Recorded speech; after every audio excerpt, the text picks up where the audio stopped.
Рамазан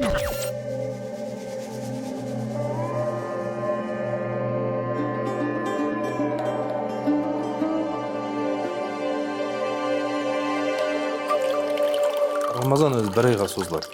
Адам бір нәрсені қайта-қайта жасаса, оған әдеттенеді.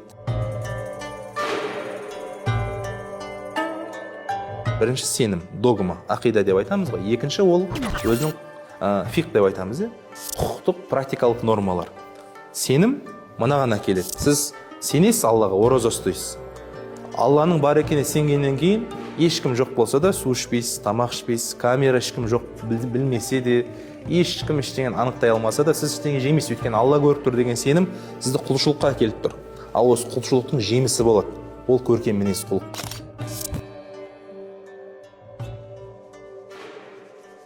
Ол бүкіл жағдайын қамтиды. Сіздің ата-анаңызға деген қарым-қатынасыңыз, балаңыз тәрбиелеуге, әйеліңізге, күйеуіңізге, бүкіл қоғамға деген қарым-қатынасыңыз, оның бәріне ораза әсер ету керек. Құранда өзі метод сондай. Мысалы, Құран айтады, намаз оқы, зекет бер. Намаз оқысақ не болады Аллахым десе, Алла Тағала басқа аятта намаз арсыздық пен жаманаттан тыяды дейді. Ораза ше, сендерге дейінгілерге парыз болғандай, сендерге де ораза парыз болынды. Парыз деген сөзді Алла Тағала жазылды деп айтады. Сендердің тақуалыққа келулерің үшін дейді Алла Тағала. Жемісі мынау дейді. Ихсан деген міне осы. Мынау сенім, мынау құлшылық, мынау ихсан. Яғни ихсан мына екеуінің жемісі да.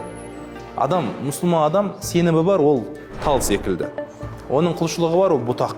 Бірақ ол жапырақ, жеміс оның ихсанда. Жапырақ пен жемісі болмаса, ешкім одан кеп ештеңе қолын созбайды. Ешкім оған күннің ыстығында саяламайды ол талды. Ол өзімен өзі тұрады. Ешкімге пайдасы жоқ, өзімен өзі тұрады.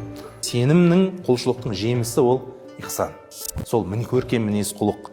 Адамдарға деген қарым-қатынасыңыз, өзіңізді өзгертуіңіз, ораза соның бәрін әсер ету керек. Сол себеп жастарға айтарым, осы жемісті бойларыңыздан көру керек. Құлшылықтың өмірдегі қабыл болғандығының белгісі сол да, жемісті көруді өмірде.